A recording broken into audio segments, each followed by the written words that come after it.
আসসালামু আলাইকুম। আমি নাদিরা আহমেদ নুসাইবা রান্নাঘর থেকে সুস্বাগত। আপনারা সবাই ভালো আছেন? আমার পরিবারের সবাই ভালো আছে আলহামদুলিল্লাহ। আজকে আপনাদের মাঝে আরও একটা রেসিপি নিয়ে হাজির হলাম, সেটা হলো শাহি টুকরা। এই শাহি টুকরা করতে আমাদের যা যা লাগছে, অনেকেই স্লাইস করা পাউরুটি দিয়ে করে। আমি একটা আনস্লাইস পাউরুটি নিয়ে নিলাম।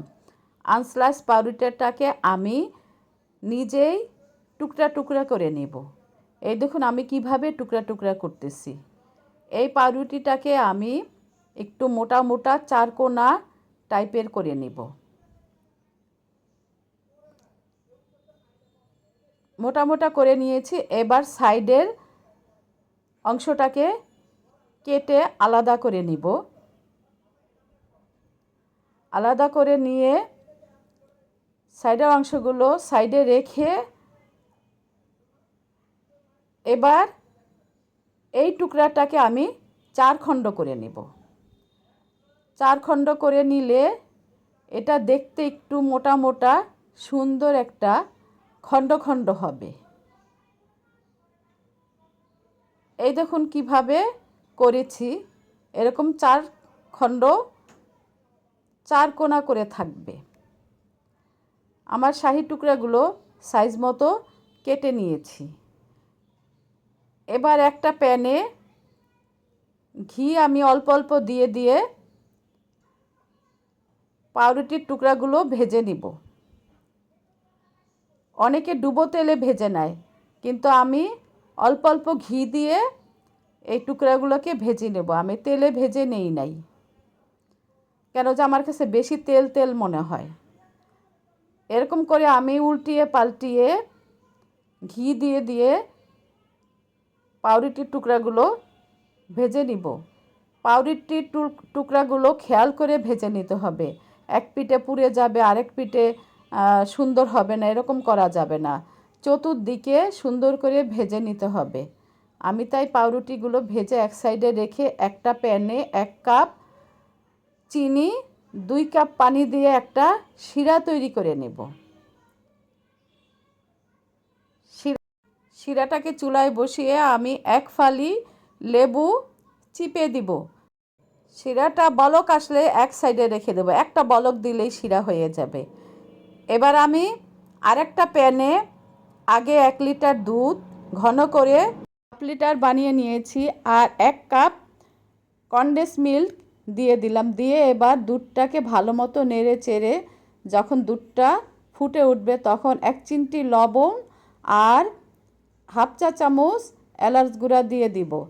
এবার একটা কাপে 2 টেবিল চামচ কর্নফ্লাওয়ার অল্প পানি দিয়ে গুলিয়ে এই দুধটার ভিতরে দিয়ে দিব। দুধটার ভিতরে দিয়ে দিলে সুন্দর একটা খিসা খিসা ভাব আসবে। এই দেখুন আমার শাহি টুকরার খিসাটা হয়ে গেছে। আপনাদের নেড়ে দেখাচ্ছি কি সুন্দর হয়েছে। এটা কিন্তু বেশি ঘন করা যাবে না। এরপর আমি পাউরুটির টুকরাগুলো শিরার ভিতরে ভিজিয়ে একটা প্লেটে সাজিয়ে নিব।